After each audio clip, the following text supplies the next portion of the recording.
Hello, happy Hello, people. happy people, Maria Martinez. and I am Maria Tunjano.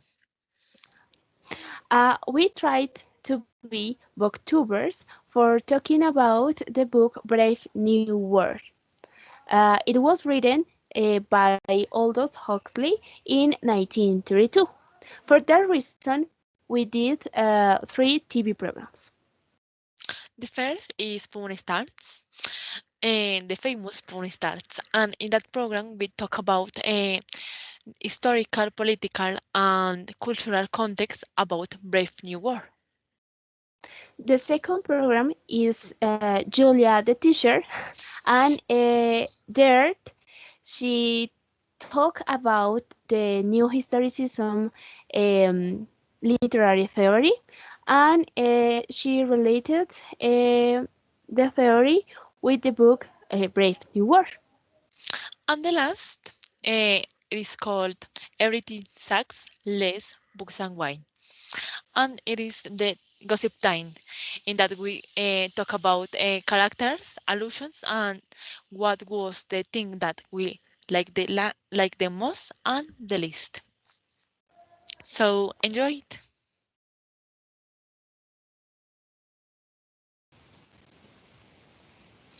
Welcome to Pawn Stars. Today we have an special about World Wars, the first machines, and something related to behavior training. Hello, I am here because a while ago I found this book among my grandma's objects, and I think it is worth. It was written after the World War One. Yes, that book. Sure, this book is a first edition. It is told events of World War I by means of objects. It was 1914 to 1918, and it was caused by rival powers of Europe with four alliances: Germany, Austria, Hungary, and Italy formed the Triple Alliance. Great Britain, France, and Russia formed the Triple Entente. Political instability and competition threatened those alliances. So many effects were as many as 8.5 million soldiers and some 13 million civilians died during this event. And the map of Europe changed forever as territory was divided among the victorious Allied powers, and the United States emerged as a world power. Fascinating. I suppose that this second book, this second book, is the same talking about World War II that happened in 1939 to 1945. It was an international conflict, as you know, principally between the Axis powers, Germany, Italy, and Japan, and the Allied powers, France, Britain, the USA, the Soviet Union at the moment, and China. It had adverse effects in comparison with World War One, uh, because the war resulted in massive loss of properties and lives. A lot of war crimes were committed during the war. Hitler and his conspirations um, established concentration camps where over 12 million Jews were killed.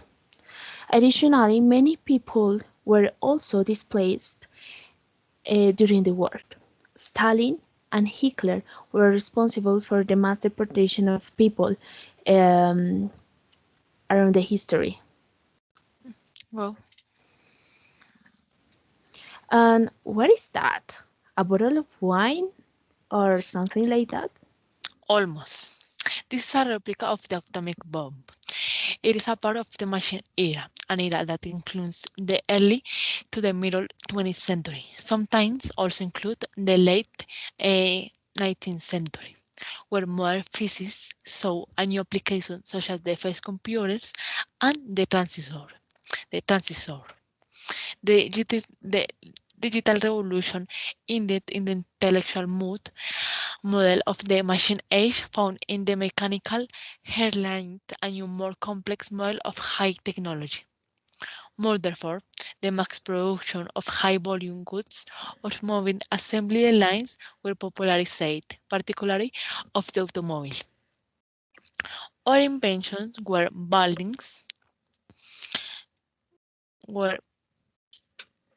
buildings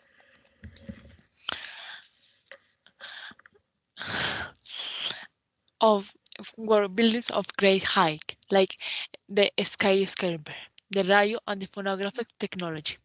High-speed printing presses were created, ena- enabling the production of low-cost newspaper and mass-market magazines. Low-cost appliances for mass market such as the vacuum cleaner and the washing machine, as well as developed an employment of the more war machines such as tanks, aircraft, submarines, and the more battleships. It is obvious that there was an exploitation of natural resources with little concern for the ecological consequence. Likewise, the machine age caused some conflicts between nations regarding access to energy sources as oil and material resources as metals required to ensure national self-sufficiency. Such conflicts were contributory to devastating world wars which we were talking about before. It was not only the machines, also has a social influence in the rise market of advertising and consumerism, corporate exploitation of labor leading to the creation of strong trade unions as countervailing force and the first wave feminist that was a period of feminist activity. It focused on legal issues, primarily on security women's right to vote. Yes, the first wave feminism started when women began to enter the workplace in greater numbers following the Great Depression. When many males lost their jobs, forcing women to find women's work in lower paying but more stable careers like housework, teaching, and secretarial roles. During World War II, many women actively participated in the military or found work in industries previously reserved for men. Without a doubt, the Great Depression, also called as the slump, infiltrated on every corner of the society, affecting people's life between 1929 to 1939 and beyond. In Britain, in Britain, the impact was enormous and led some to refer to this direct economic time as the Devil's Decade. This economic depression occurs as a direct result of the impact of a stock market crash on Wall Street in October 1929. Okay, but I didn't bring only this book, but also this bell. Can you imagine that it was used by Pavlov in his experiments Who was Pavlov? The man who experimented with rats or dogs? with dogs? And he inserted a small test tube into the cheek of each dog to measure saliva when the dogs were fed, For what reason? to analyze the responses. He discovered that any object, or even which the dogs learned to associate it with food, would trigger the same response. The salivation, or in scientific terms, a response due to an effect. It was the classical conditioning. In brief, a stimulus conditions a response. You know, if you ring a bell, the dog. the dog comes to it. Yes. And I think that happens in schools too. Students are already conditioned that when the bell rings, it is time for a break, and that is how behavior is conditioned, as in Brave New World. I love that book. The classical conditional is a dystopia occur when human babies were conditioning by sounds and electricity. That happens in certain ways. There is one that I remember was the hypnopedia, also known as sleep conditioning, which played then an audio of what they had to say and how to act. The other conditioning was when the nurses put books and flowers, and then when the children approached them, it sounded like an explosion, and they gave them electric shocks, and thus the children developed an aversion or phobia towards nature and books. That room was named similarly to Pavlov. That moment is that moment is impossible to forget. The babies the baby's cries are remarkable. But okay, it was all for today. We are talking about some historical moments related to Brave New World. Don't move, our next program is coming. Thank you. See you. Hello, everyone. Today we are going to talk about the new historicism in Brave New World. But first of all, it's necessary to understand what is new historicism. So, it is a form of literary theory that was developed in the 80s through the work of the critic Stephen Greenblatt. Its goal is to map the various connections and relations between literary text and the social and cultural context. This means that history dialogues with subjects throughout literature. In this way, we analyze literature in its cultural and historical context, not to describe the moment that something was written, but to understand the work and above all, to understand our history. And this for what? So, to understand that power in Foucault's words is knowledge, and the circulation of knowledge in society depends on the power which governs it. Foucault said that power is everywhere and comes from everywhere.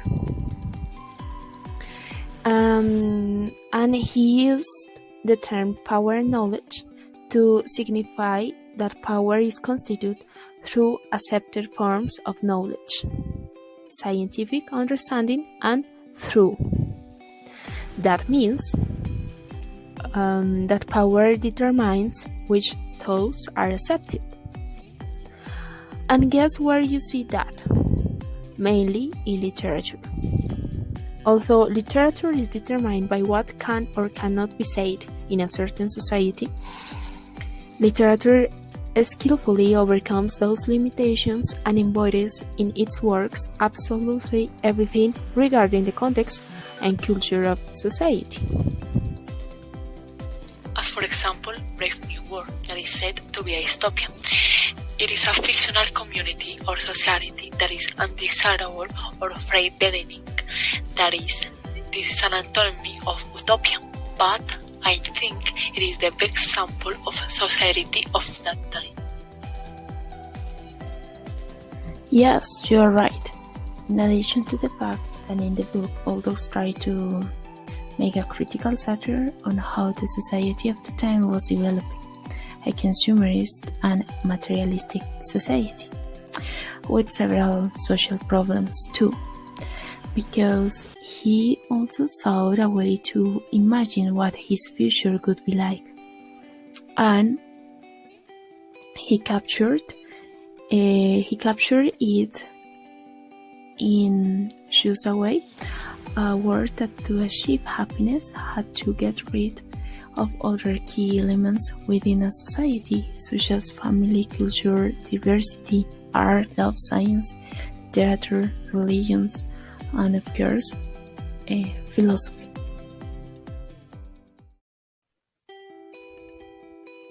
Something very important about the new historicism is the idea that the world is built with language. In these terms, there is a relationship between history and discourse, that in our case, the discourse is literature. And this relationship is reciprocated. This means that history conditions what literature can say, and in the same way, literature has a discourse that affects history. That is why it is reciprocal. I remember one example in the Elizabethan age, where Shakespeare published a work in which king would be deprived of his power, and the contest for the landscapes described seemed to be in England. Then the queen was very scared and took that literary word as a prophecy, as a warning, and so he retailed against it. She took many preventions because she thought that someone could take her power. So it is very interesting, this relationship between history and literature. And another aspect that new historicism mentions is that when the book begins with an anecdote, as in Brave New World, it is to show the omnipresence of a way of thinking, and also social constraints and limitations on freedom, as we can say. While your explanation, I am thinking that one example of the reflection of the context in the literature could be in this quote. Over the main entrance, the word Central London Hatchery and Conditional Center established the settings of the first chapter and ultimated the majority of the novel. This shows us that the new world takes place in London, where Huxley was originally from. This is important to a novel because the majority of the events take place in London. Yeah, you are right. The book gives us some clues to understand that society, not only London society, but also American and in general European society in the first mid of 20th century. One egg, one embryo, one adult normally. But a Volkanovsky egg will proliferate, will divide. This quote is related to the efficiency of the new world. The society, which worships Henry IV, is upset with his efficiency use of assembly lines and mass production.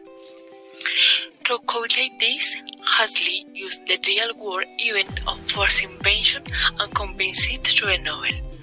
Also, the style of embryos was on the rise during the time the book was great. Another thing that was reflected upon in the book was the hypnopedia, or sleep teaching, which was gaining interest at the time. The novel mocks its lack of success, and the characters in the book discard the method. And we have here the example or the code for hypnopedia.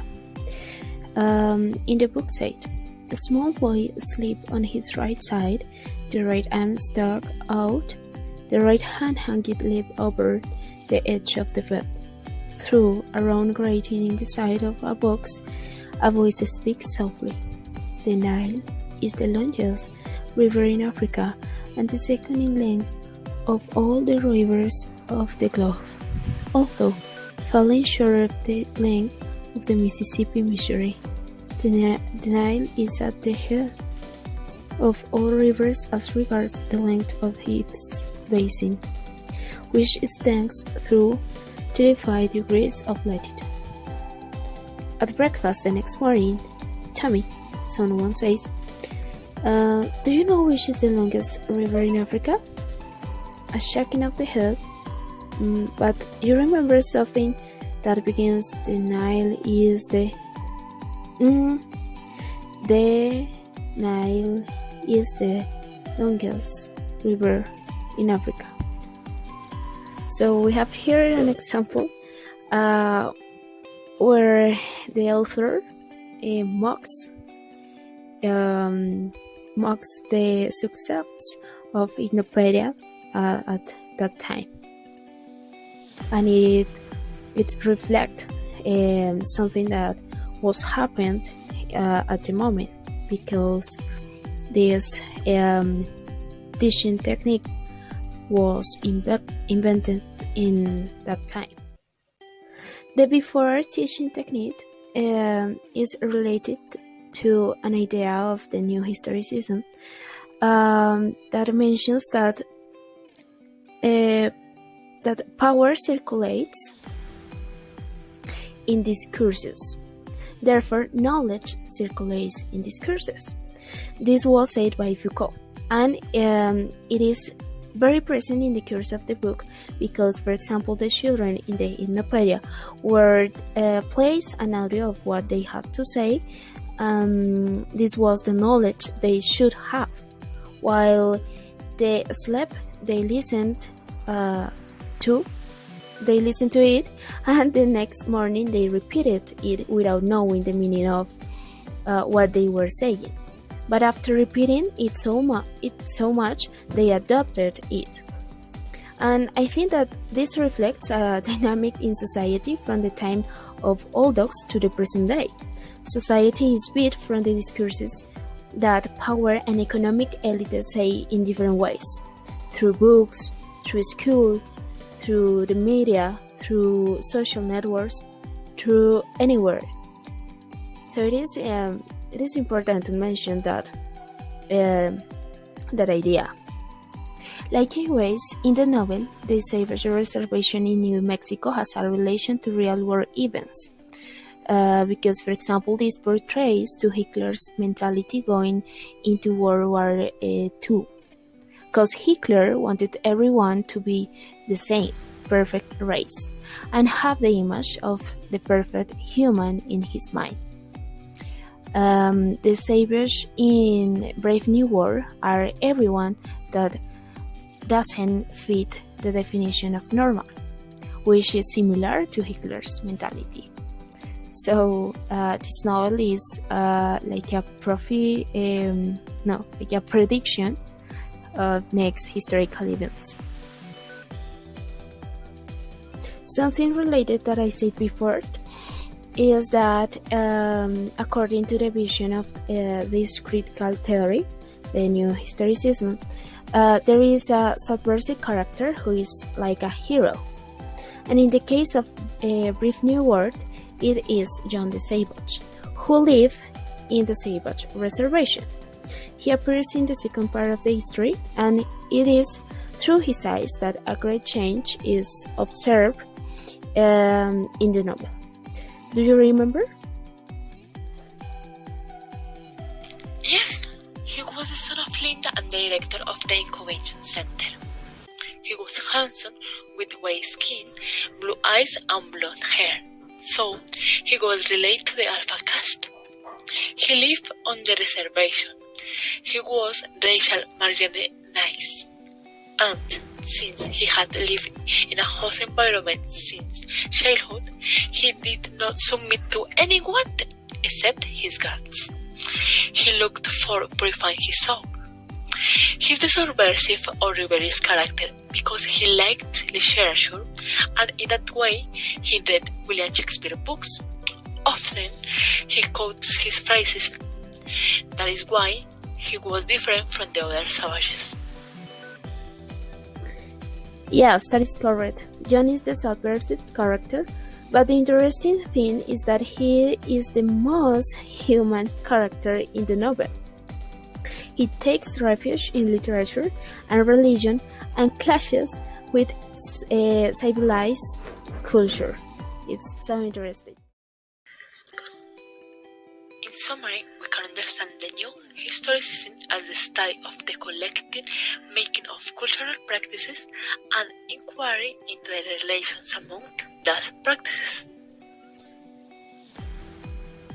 Definitely. And through the new historicism, we also can understand that the historical context at the time the novel was written is integral to understanding the book. It is very significant to the novel. Think about Brave New World.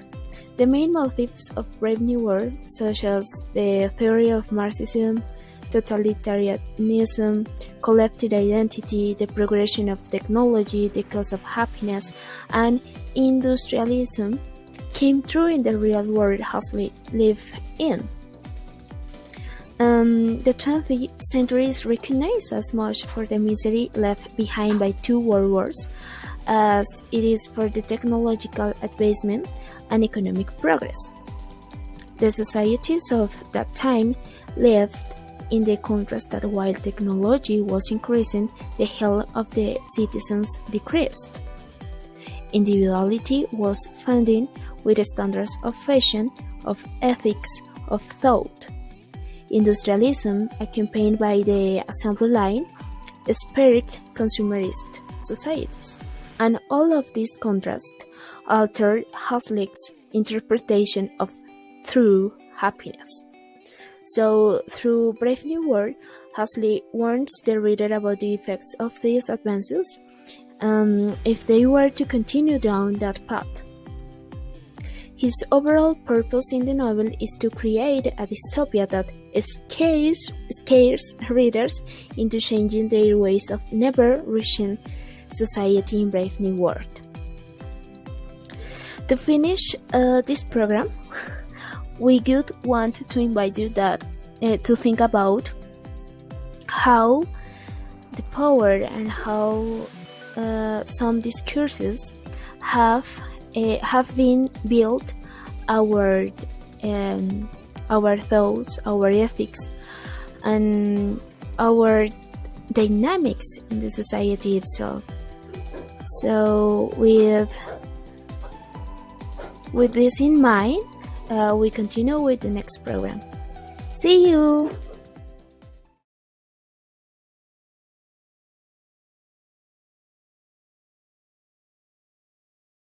Maria Books. Today, every last Friday of the month, we have our session. Everything sucks, less books and wine. Where we talk about the book, the author, and our opinion. For today, we have a Brave New World and a Merlot.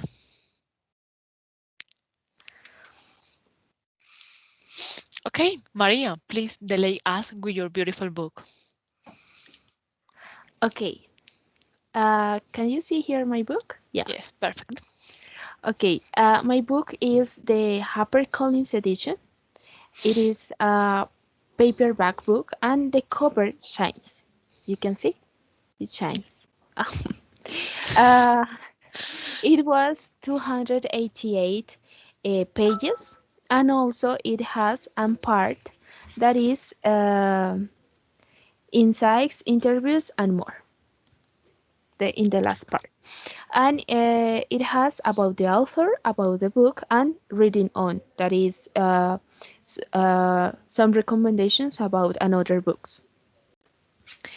Uh, when I saw the cover of this book, I saw like a machine with arms and legs.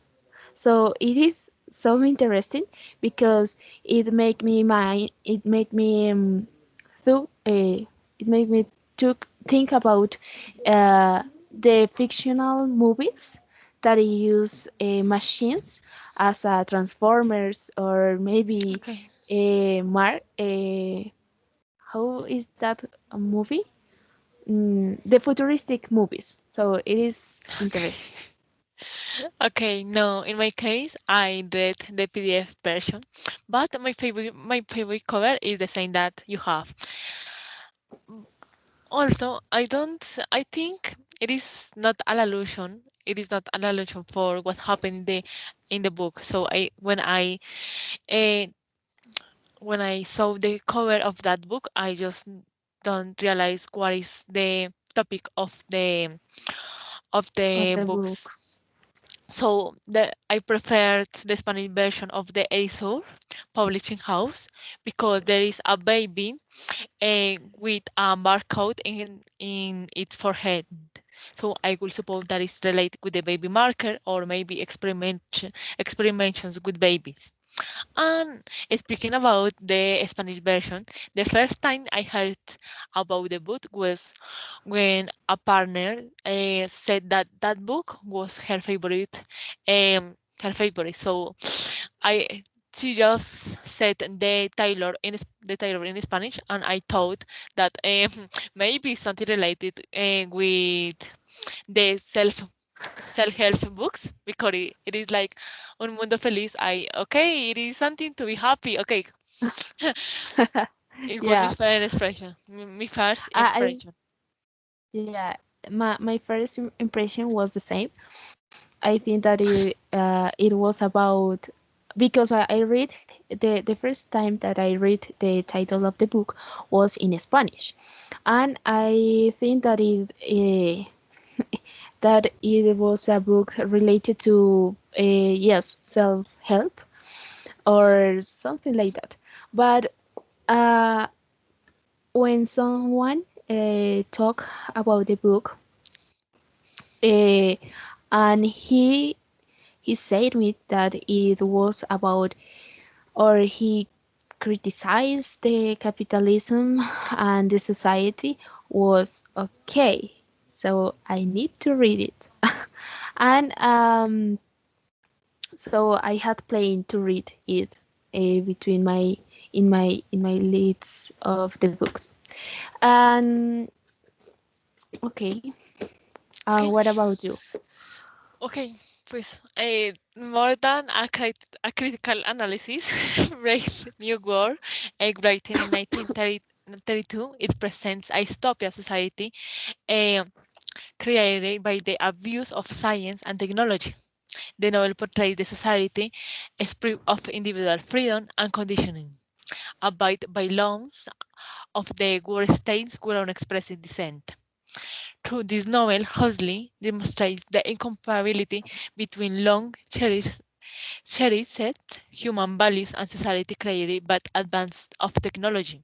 His novel presents seemingly imperfect society use of the advancement in science and technology, such as eugenics, which uh, which means practice that are meant to improve the genetic quality of the human population. He's even considered to be a prophet for his idea of using eugenics in creating in an utopia society. In the novel, the people are always happy and never experiment poverty. I have remembered I watched a video about where it was explained the new aestheticism approach related to this book. This novel brings to Huxley criticisms on the contemporary society for the loss of human values and purposeless living. Huxley criticized the contemporary society, which resembles the society of the World States, criticized the aspects the old values no longer find a place of modern materialistic society, which believes that pleasure is the ultimate end of life. Okay, I think it is that, but okay. Constance, entertainment, and mindless distraction of the citizens benefit the World State to sustain the condition of the masses. Huxley warns us of the ill effects of the totalitarisms and the creation of popular cultural for its survival. Yes, likewise, some topics we found in the book were the use of technology to control society. So it is supposed that it is not a fictional book, but a book about our reality. But okay, Brave New World warns to the dangers of giving the state control over new and powerful technologies. One illustration of this theme is the rigid control of reproduction through technological and medical intervention in the Mhm. first part, and including the surgical removal of ovaries and the Bokanovsky process and the hypnopedia conditioning. Another is the creation of complicated entertainment machines that generate both harmless leisure and the high levels of consumption and production that are the basis of the world state's stability. And something important are, is the soma, and it is a third example of kind of medical, biological, and psychological technologies that Brave New World criticize most sharply. It is important to recognize the distinction between science and technology. Okay, as well as the consumer society. It is important to understand that Brave New World is not only a simpler warning about what could happen to society if things go wrong. It's also a satire of the society in which a outlook exists and in which it still exists today. And we exist today.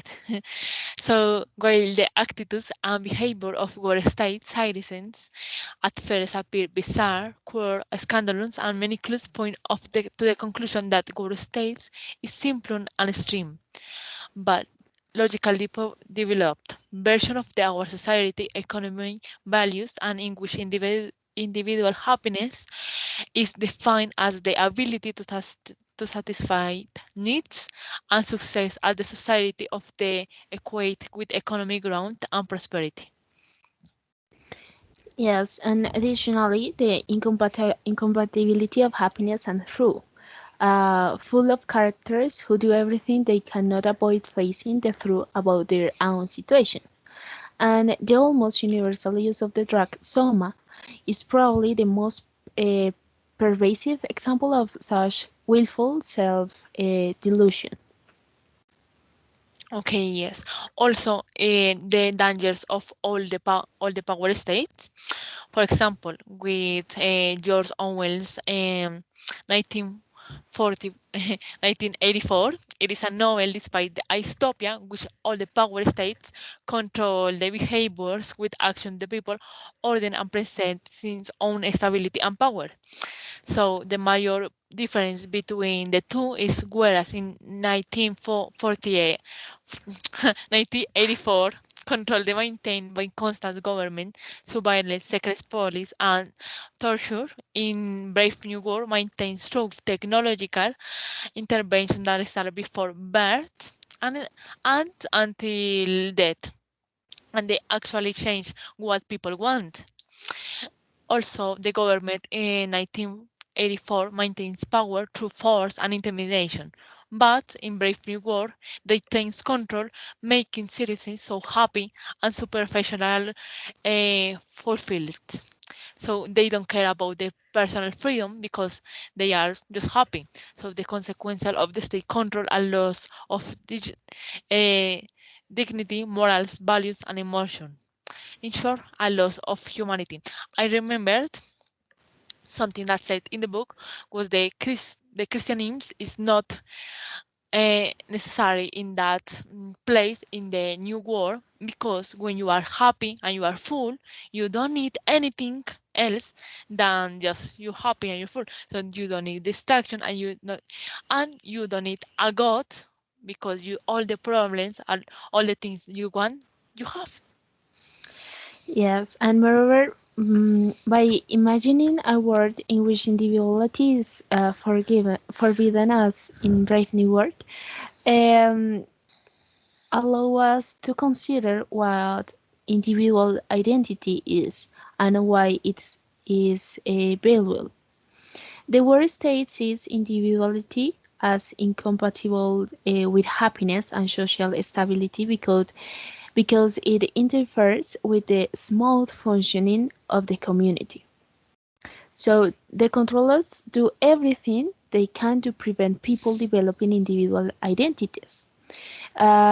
With, for example, Bokanovsky's process, means that most citizens of the world states are biological duplicates of one another, and also with a hynopedia, slogans, and solidarity services. encourage citizens to think of themselves as part of a whole rather than as separate individuals.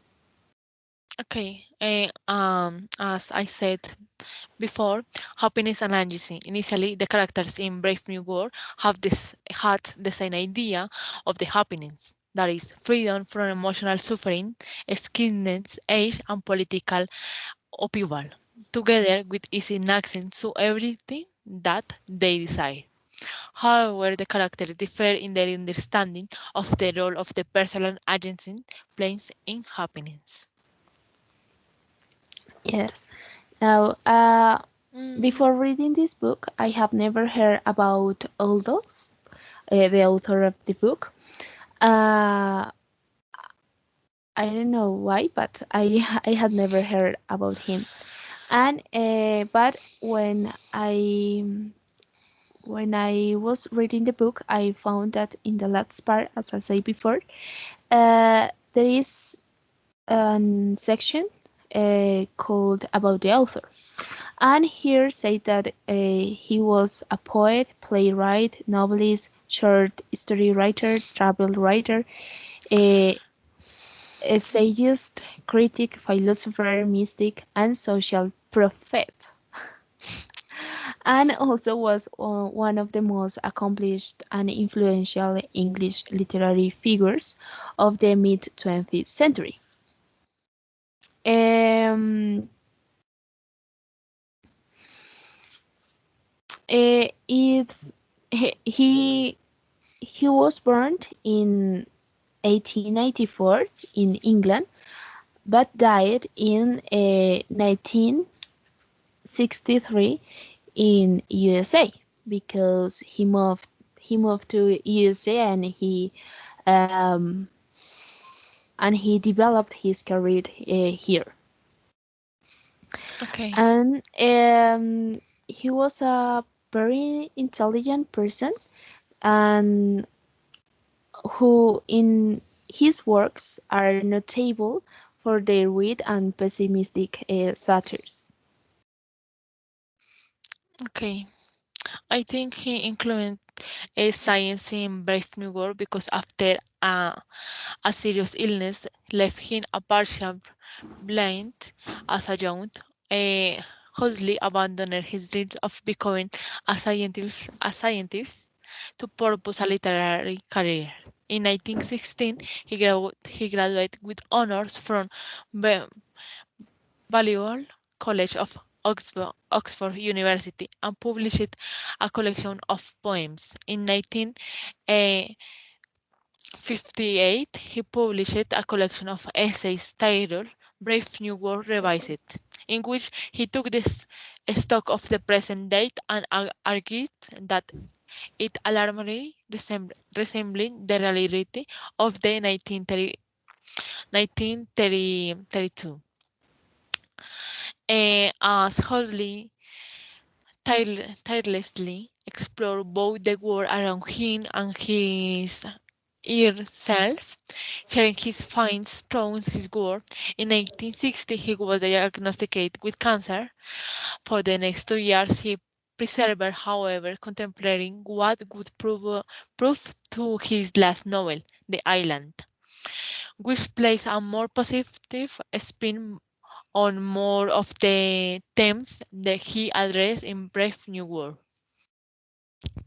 Yeah, I consider that it is easier to make the inference from the title in Spanish because it is a city where everybody is happy. But in English, the title of Ausley's novel comes from Shakespeare's play The Tempest in Act 5 and Scene 1. The speaker is Miranda. She is the daughter of Prospero. And, um and okay, Prospero entrusts his kingdom to his brother Antonio, so Prospero would be free to study magic. And Antonio took control and set Prospero and his young daughter Miranda afloat in a boat that eventually landed on an island where the play is set. And when they were in the in the boat, Miranda said, "Oh wonder, how many woolly creatures are there here? How beauteous making is! Oh brave new world that has just people in it."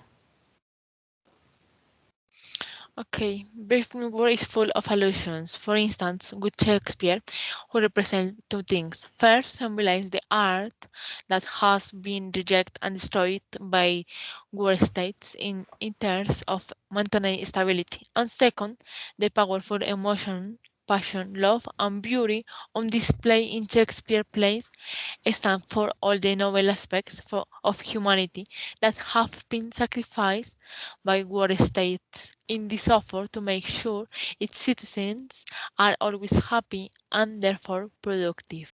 Okay, now about the characters. To understand the characters and the allusions that we are talking about after, it's necessary to understand the social status that there are in Brave New World.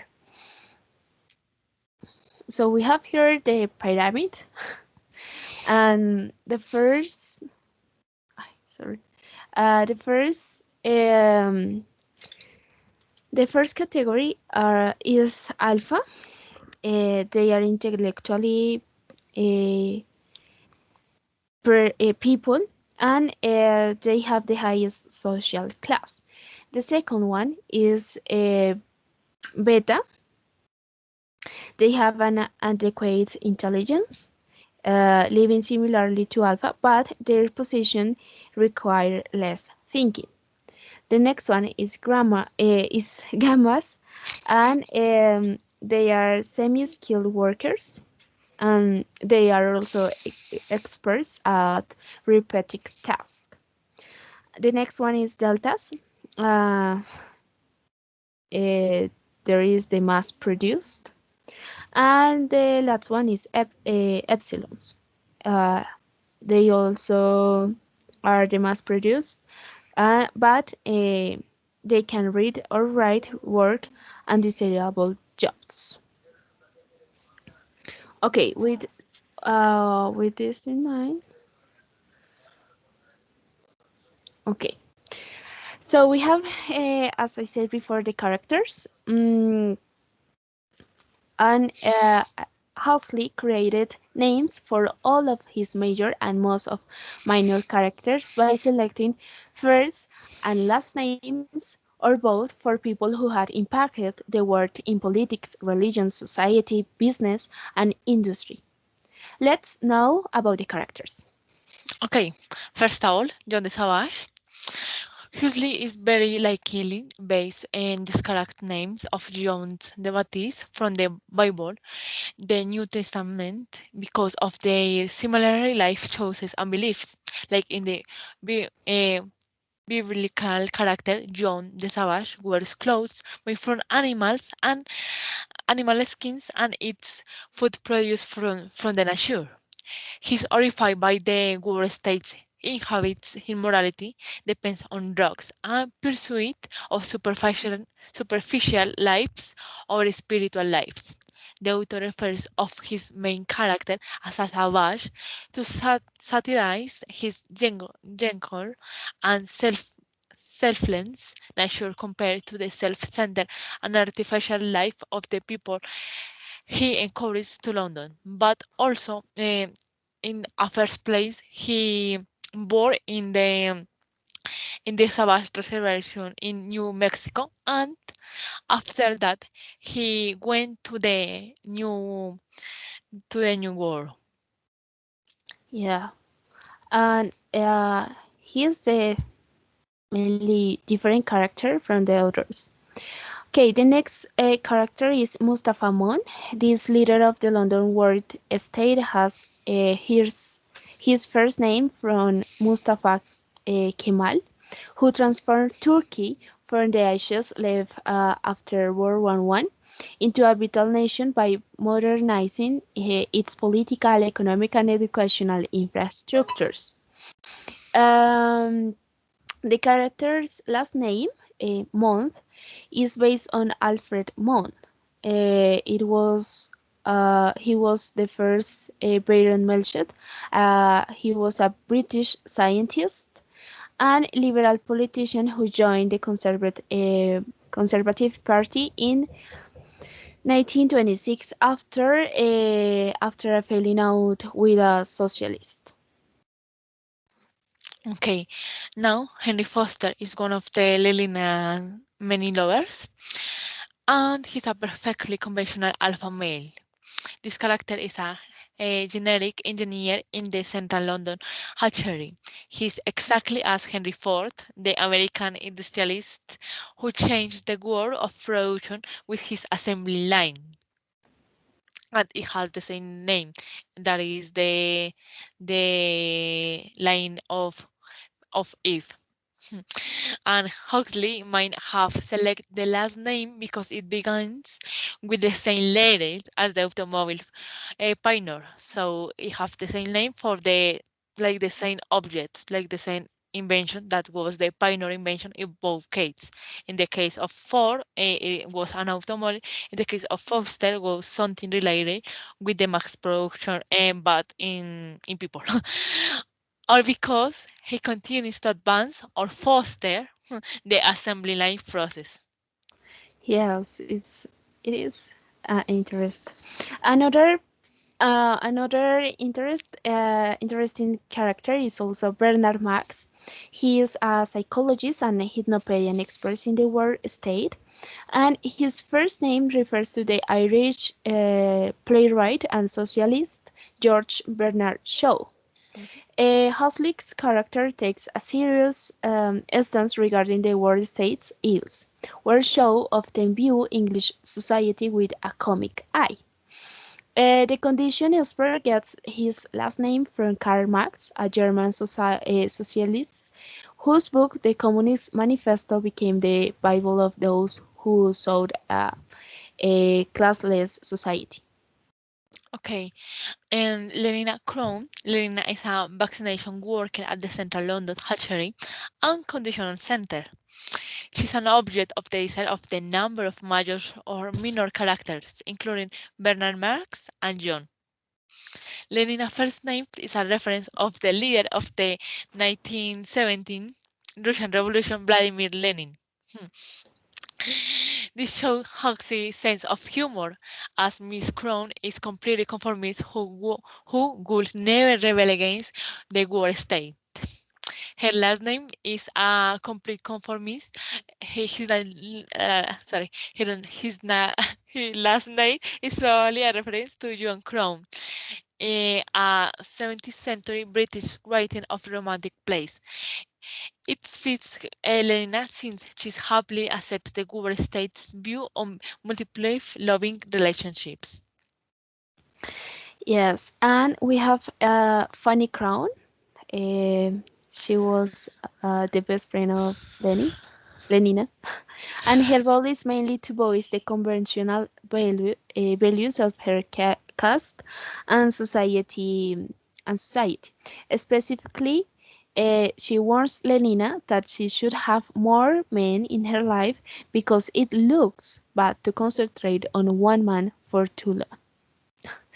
Taking into account the author's affinity for names tied to socialism and communism, Huxley most like took Crown's first name from Manny Kaplan, a Russian socialist revolutionary party member who shot but didn't succeed in assassinating Vladimir Lenin. It is uh, it is not a coincidence that Fanny and Lenina are good friends. Her last name also comes from the dramatist John Crown, since she loves the dating scene. Helmut Wanson.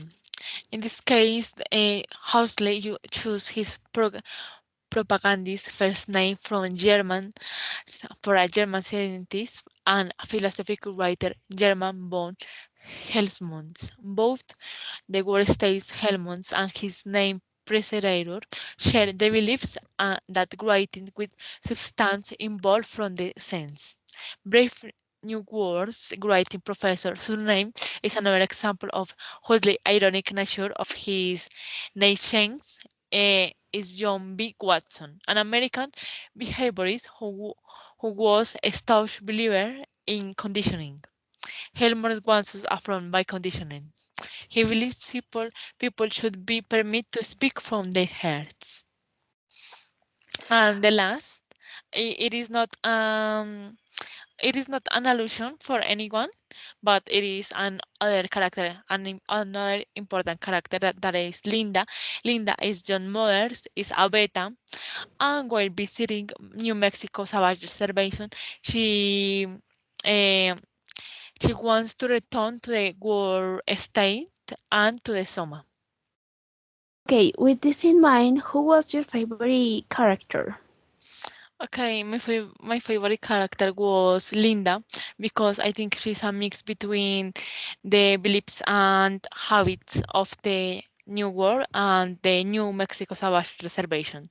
She believed in the freedom in the relationships, as they said, everyone belongs to everyone else. And she taught John to read, so I think she used the best things in my point of view of the both societies and become in a in a better character. Okay, I didn't have a favorite character because I think that all characters are a good allusion, as we said before, and also because Huxley was too creative to combine their names and to combine also their characteristics and their personality. So it is it catch all my attention, if I say. Okay, another question could be if you feel identified with some characters. Okay, it's a difficult question because it is a dystopia, so it could be so strange if I felt identification with someone, but maybe I could like to be like Lenina because she had an emotional detachment. So there are some things like that she didn't feel bad about it. So I wish I was Lenina in that moment and didn't care about anything or about the things that it's normal. And also for the maid that she had never a break heart because it is something natural in that dystopia.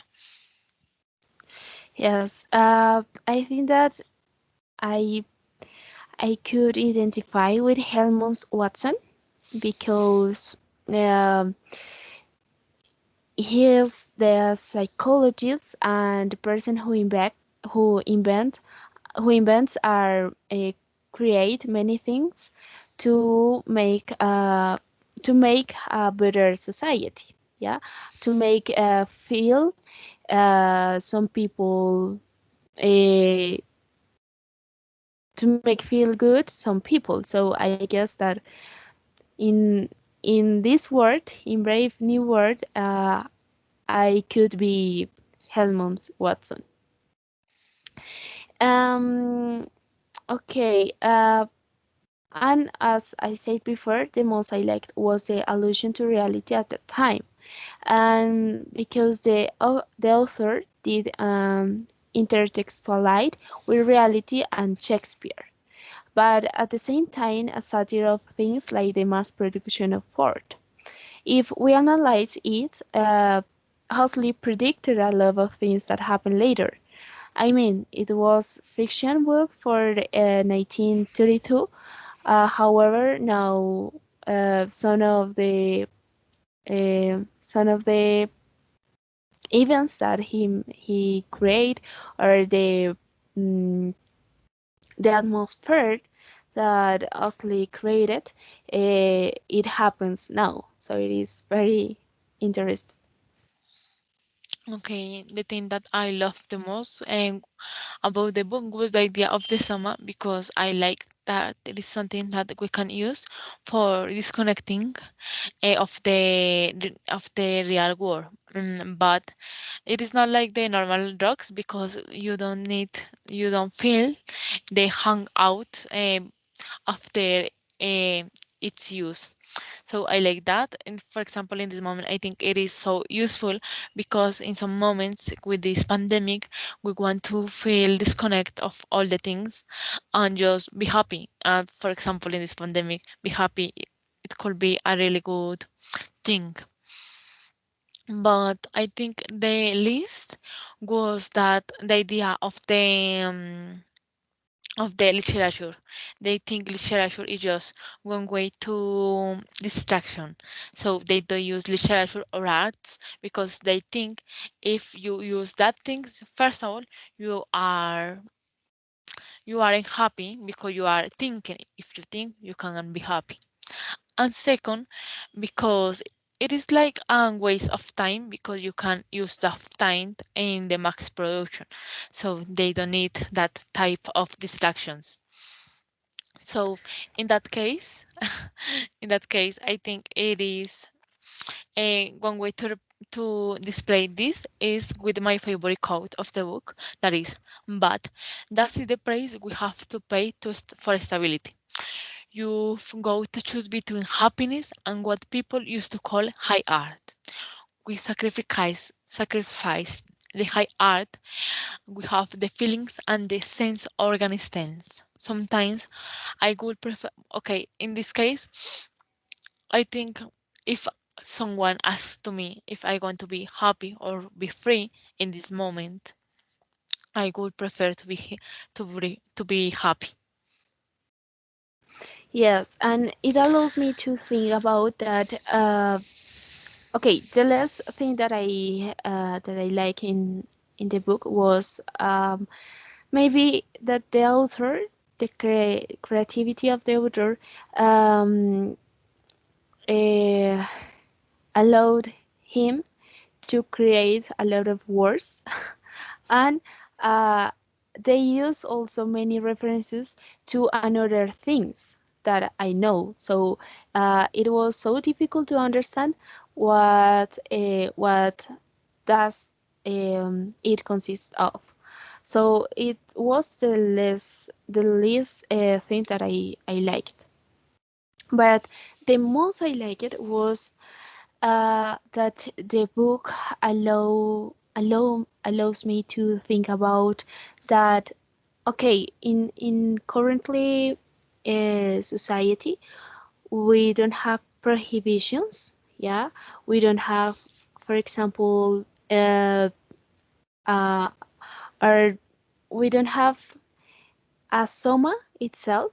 Yes, but I think that we have. Yeah, but I think that we have, for example, not prohibitions to read a book or uh, to be an educated person um, or to study, but also we have some distractions that don't allow us to do these actions. Yeah, for example, uh, social networks. You can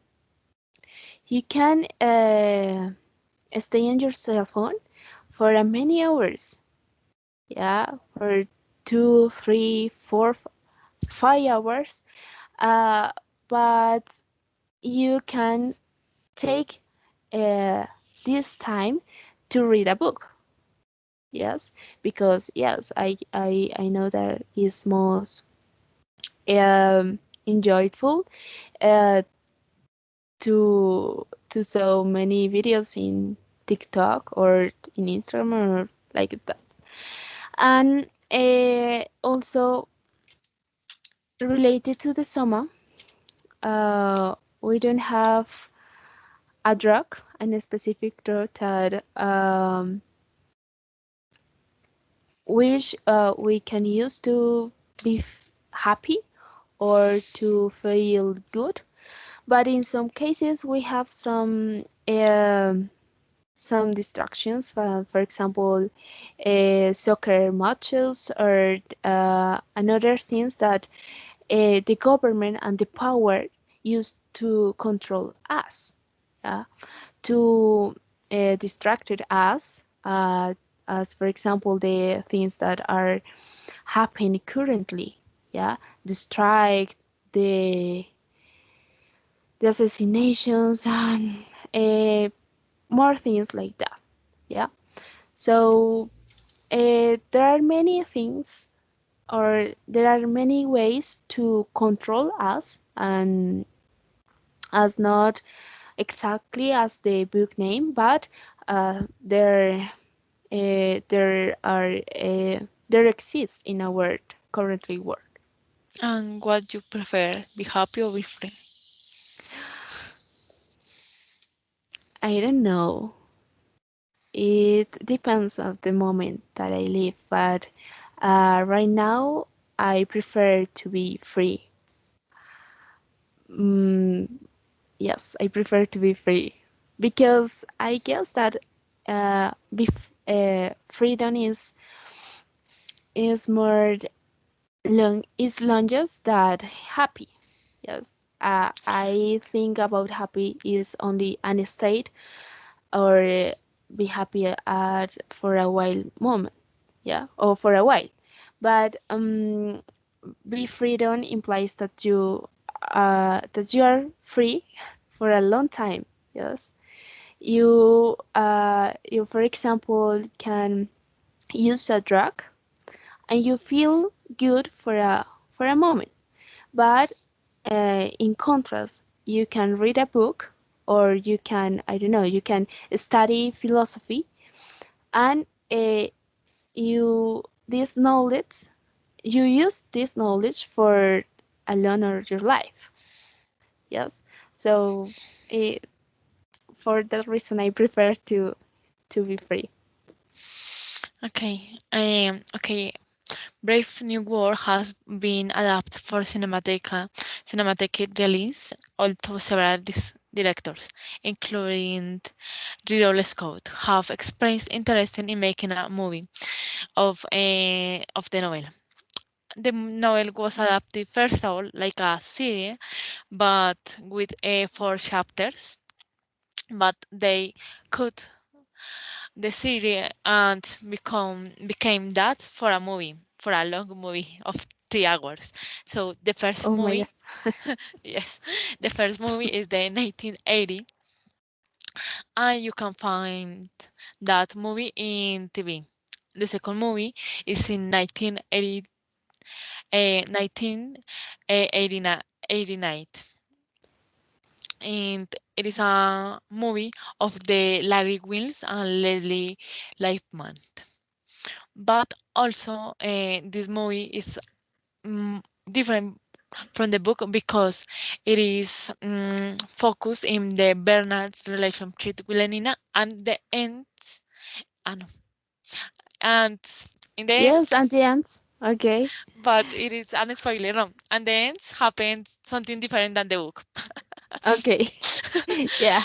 So I listened to Brave New World also was adapted to a series in 2020, and it had 10 episodes, but the series was cancelled after just one season. Yes, But we can see the trailer. yes, we could find the complete series, but let's watch the trailer. Yeah. Okay, and besides, there are some songs inspired in Brave New World, like Soma by the Strokes. In the lyrics, we can find an allusion to John, or we think it could be an allusion to John. And be there, he say. Then he walks out. Somehow he was trying too hard to be like them. It is an Yes, allusion. I think that you are singing the song. No? No, but okay. I think it is an illusion when you arrive to the new world, and he tried in the first moment try to be like them and do things like that, more for learning, I think. But he tried, and the last he just feel that it is so difficult, so he do another things. I listened. I listened to another song uh, that is called "Brave New World" by Iron Maiden, and they did an allusion to John the Savage and the Savage Reservation. I found a little part of the song, but I didn't. I I don't sing the song. Okay, but it said, "I have seen many things in a lifetime alone. Mother love is no more. Bring the savage back home." Okay, I almost forget. In my case, I read the book with an audiobook. I think it was a different experience because they use sounds. They use the sounds of the baby cries.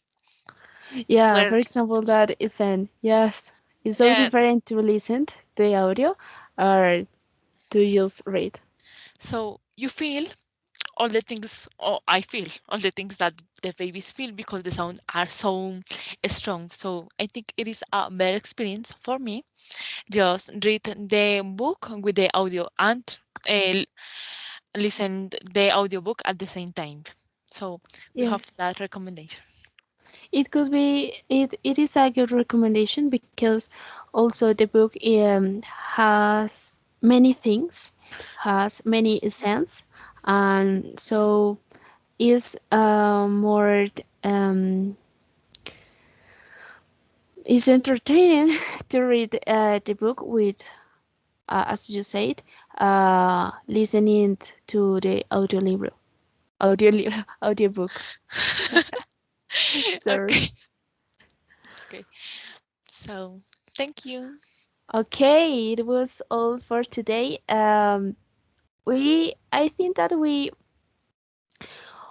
are able to talk about more things about the book, but the idea is not to do an spoiler, and also uh, to talk about them in our class. No, so thank you for your time. Thank you for see us, and um, see you soon.